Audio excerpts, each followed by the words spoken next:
कक्षा 9 की एक्सरसाइज 12.2 का प्रश्न 7।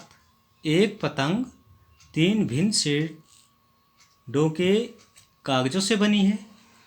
आकृति में 1, 2, 3 से दर्शाया गया है।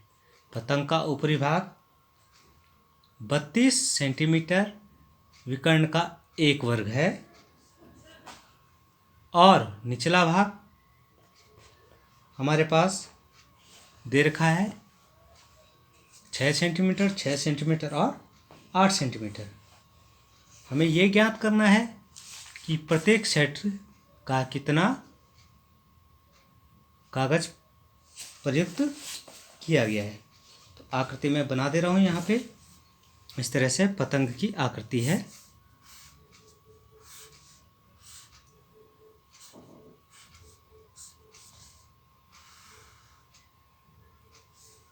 ऊपर वाला जो आकृति है ये 32 है, इसका विकर्ण 32 दे रखा है। ठीक है, ये पहली आकृति है, ये दूसरी आकृति, ये तीसरी आकृति। नीचे वाले में जो है 6, 6 और 8 दे रखा है। तो देखिए ये 32 है तो वर्ग के आकार का है, तो यहाँ पे ये इतना 16 हो जाएगा और यहाँ पे ये भी इतना 16 हो जाएगा। ठीक है, इस तरह से हम आकृति को बना लेते हैं। अब इसमें देखिए वर्गाकार भाग का विकर्ण कितना है, 32 है। ठीक है, तो हमें दे रखा है वर्गाकार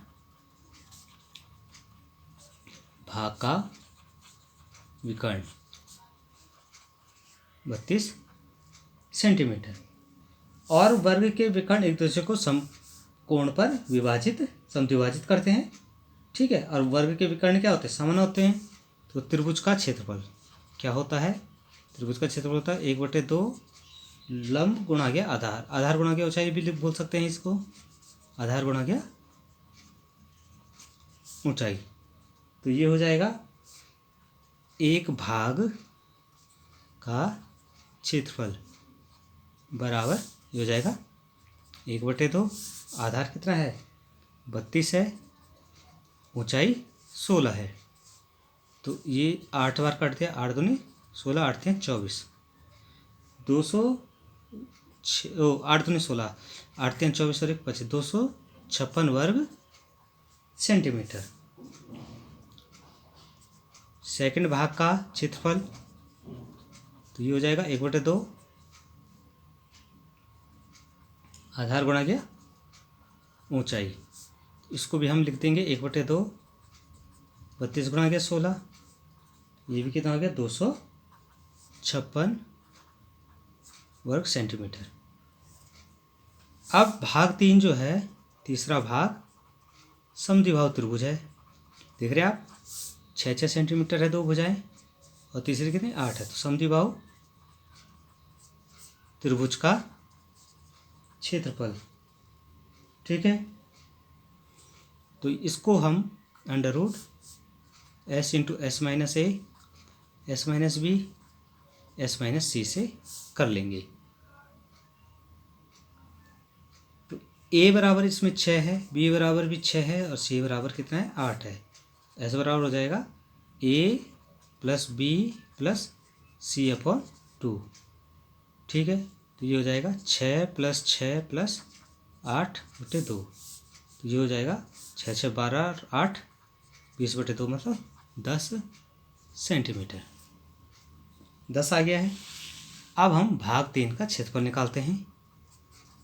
भाग 3 का क्षेत्रफल बराबर अंडर रूट 10 इंटू 10 - 6, 10 - 6, 10 - 8।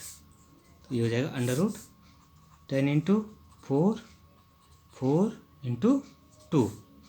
तो 4 चक्को 16 दूनी 32, अंडर रूट 320। ठीक है, और 320 को हम लिख सकते हैं 64 गुणा गया 5, तो 8√5। तो √5 की वैल्यू कितनी होती है, निकाल लेंगे। 2 दूनी 4, फिर ये 1 आए दशमलव लगा 00, तो अब आए इसका 2 बार 8284, ये आपका 16 बचा, ये 44 हो गया, ठीक है, 2 0 बढ़े, तो 4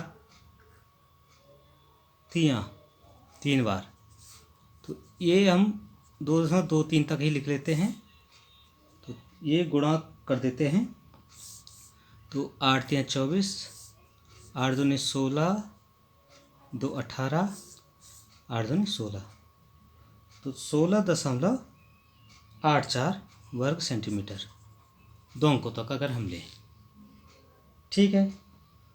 तो ये पूछ रहा है कि प्रत्येक भाग में कितना कागज प्रयुक्त हुआ, तो आप देख रहे हैं भाग 1 में प्रयुक्त कागज बराबर 256 वर्ग सेंटीमीटर, भाग सेकंड में प्रयुक्त कागज 256 और भाग 3 में प्रयुक्त कागज बराबर हो जाएगा 16.84 वर्ग सेंटीमीटर।